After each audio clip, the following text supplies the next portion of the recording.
bozonga pas prince Pwani prince pesa Jacob J Malwa ki oyema nana José te abimi premier na Vodacom asande ba Grace Mawete babimi nde bagali babima nde ba fiston boyi babima nde ba innocent ba bomba ozongela prince Vodacom boliaki muto mabe ngana ndona moi on se présenter liboso ba ko na biso natani koma papa na natani koma mama natani na loba kombo na nga intel maniqué et pas ya bo papa na zandona momoni ve tika banda concours à Vodacom basala ba innocent basala banani ba teke muto aza moins voté et banda kana prince moins pourquoi quand c'est pour ba voter mingi pour ba la que va faire échouer on va que ça moins voté pour toi ba déjà que va faire échouer ya prince abima 4e na Vodacom na 9% babimi ça star ya concours babimi ça le chèque ya vietika. La révélation peut être Jacob J. ou le bic à Afrique. Ah, ça le côté, ce qu'on a fait d'accord, on sait l'auté. Na local, on sait l'auté. Ma belle c'est qui m'bango, on sait l'auté. Mais bien nous boyeba la vérité des urnes, on a boyeba que tant boyeba qui après. Tu as qui n'a tina honte parce que concours à Vodacom mais si la prince a bête à chaque week-end à ville. Prince na studio bimisa single. To bimisa balancer bozela. Na isa ki bango, mbongo na ngai ya majabu. Oyo Vodacom ele. Jacob a sala elo côté. Nazwaka na pasi. Nga mibenga mama bana bitiki, nga batata bana nga bakufa.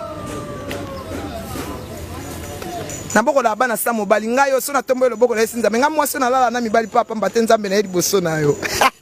Ya vietika mwana nanga. Na bendi yo litoi vietika. Amoni mwana wana bosana. Mukolo mwana nanga okota na lopangu na yo kikaka ve toboma na nenti po omoni ya bombe la bombe secret mo babi yebisanga na bomba ngo tilelo wana nde arme nanga ya suka ya ve na le lisolo kwa mwana mukena ridiculiser yo papa nanga kanda akufa na 40 ans. On a avec beaucoup de et na mona nengo maltraité mobali nanga na mona nengo maltraité chokoro na mona na zala wana mwasi na ndako na mona nengo zo nyoko la babia o nyoko la babia tina niveau kundae vie keba na yo na mwana nga o amkolo tika vana na mona no na mwasi abota kate ya stérile wana asala succès te o bina ndo bano no bakana fi wana mwana mwasi wana mabe wana utanchili wana waza quartier ata bota ate okanga na fali po fali abota le mwana ni fallait être stérile, fallait adopter un babia. Moi na moi c'est abota, moi si mutabota abanati. Oh, yo so luka koko libando sana moi si nanda moi c'est stérile. Eh moi c'est combat. Oba bamba kama banga na suka mboko fana yo bomba kae. Bimi sa to bambe mabanga to boma to lapide. Manique. Marambo ya Willy Mouché na pekisa ki ko silika ka boy. To monika yo moko le manique de John. Ya Willy. Ya ngana eba na ya Willy pona mutute. Oui. Tanga na eba musheni bango ba eba musheni te. Na lo bango na répéta ngo. Tango ngana eba ka musheni, bango ba eba musheni te. Avantage na nga yango wana. Tango ngama nike na eba ka musheni, muto eba musheni te. Musheni eba na kata wazaka garçon Angola yaka. Akena Angola na camion. Ngana eba musheni pona mwasi na dark. Na eba musheni pona mutute. Est-ce que c'est vrai na eba musheni? Balanda musheni pona mbongo musheni. Bana musheni pona mbongo na. Et puis nezana bango kutu solo le musheni kutu kumbongo ne kitili kona bango ba flatter. O mona mutu ana mbongo ebele me asenga kaka vie o kabela ngana $1000 te. O kabela ngana 500 te. Mais moi muke mikolo kabela ngaba $1000 ba abo ya kuna ta komona moi muke. Na musicien atangela nga 3000 boy fali. Sous le cas kabela ngaba 1000.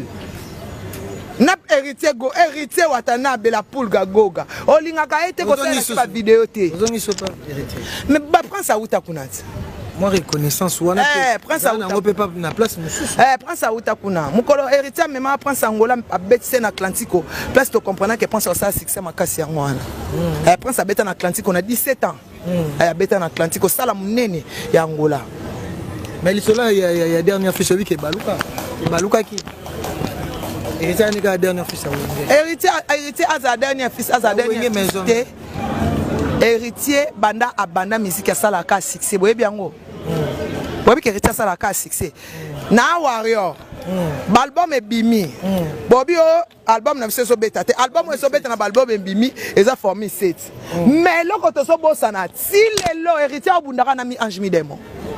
ti lelo deuxième année yango album kaka moko bo lobela ngote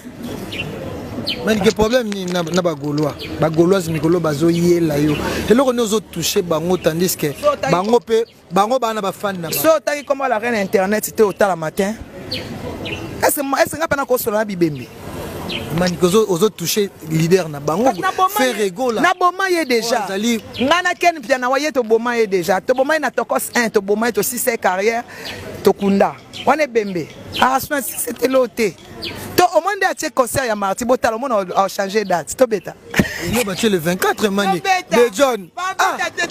de John to beta ka changer date oh donc c'est monsieur a changé date to beta date il change jamais déjà baché date le 28 décembre 2022 2022 baba na 2022 ba billet bani na 2022 baba na billet mai 2022 le 24 juin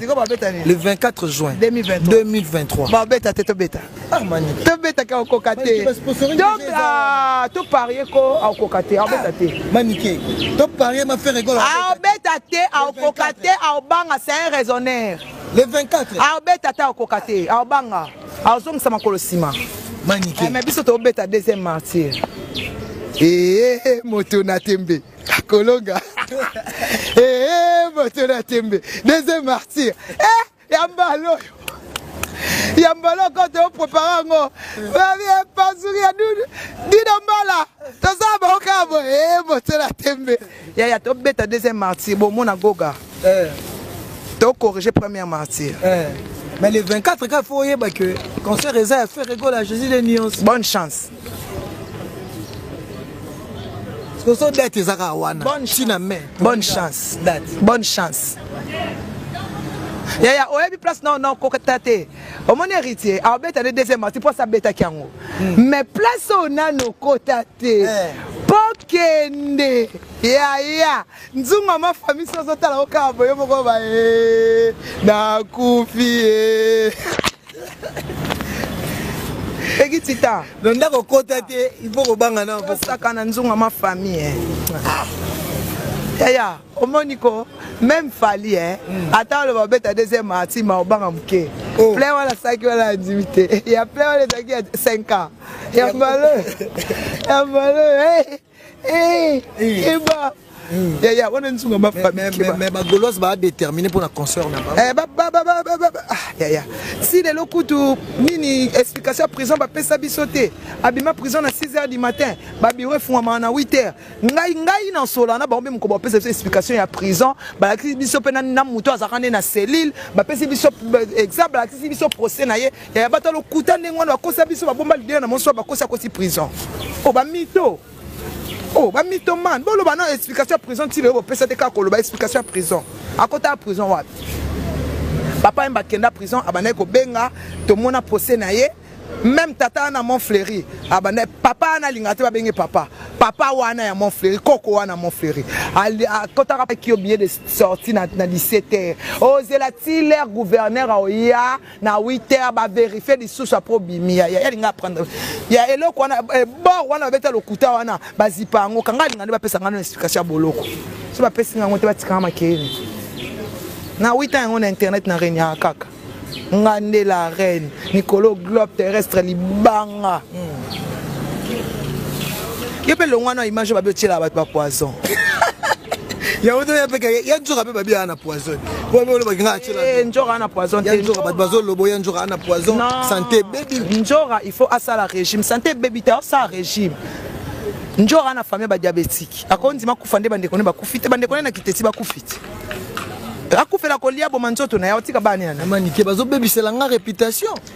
bebisela nga réputation pona na za bato tela bato poison moi je nga so pichenga poser baluka vitamine ngana na nga ya kimpa mais éclaircir na bato pona ya njora tika pona ya njora te njora na poison te njora ezali bakanga ke na secret siko mona mama na yenga kufa nango asa singa sa rechi bino babi dege njora banda olia na mona mutali ya lokwa njora te avec na graisse on est belé ningo na diabète côté azaka diabétique alors lokwa ba mona on est bandeli pour sila nango exemple la belle kabe ndenga zawana abani ko ya munene setika po munene benda ka sucre po mafuta wana ezokota sucre na makila alors makila est comme un sucré aux assous bien te pesa ba pema et ça carré du cœur ça njo sala ngasa crise cardiaque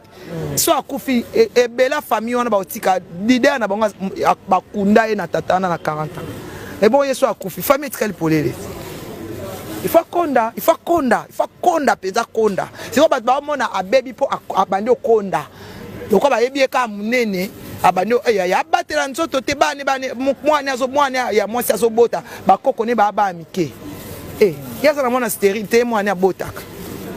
njora tika otonga prince pas kofi na nini nanga te botonga ka ete botonga a warrior bobo na nini nanga te yozo linga ngana to comme na ba problème supone asa la warrior so asa warrior ya bino nini Qui n'a la coupe information. Tata moi ça moi vraiment. Est-ce que autant moi non yé niveau qui se joue à l'ingaka prince maniki. Bana tata moi c'était bana ngaba comme la tata moi faut ya bala bango. Bala bango te bana tata moi c'était na bango club bana tata moi c'était. Bana ngaba avant mutabeta tout le monde nga tata moi faut bala bango. Baba yana nga ba olinga swelo ko wana te ba boya ngo makasi ba bokoli bana titi bana ba komi ko la pa suba ya beta to ba lingite que bo ba ise mbalo vraiment ve na biso to chotanga komona baba to lingite ba yana nga ba lobi ya wili mushena ko ba ya mani te ba ya ngana ye ba ya wili pona batute ya wili mushena ba ya nga jamais parce que ya yebanga na 17 ans leo na komi na 47 ans donc na yebi ya wili 30 ans na yebi musheni ngana eba musheni nzoto mike bino boyeba musheni sa comme na libuma comme patron ngana eba musheni patron te moluki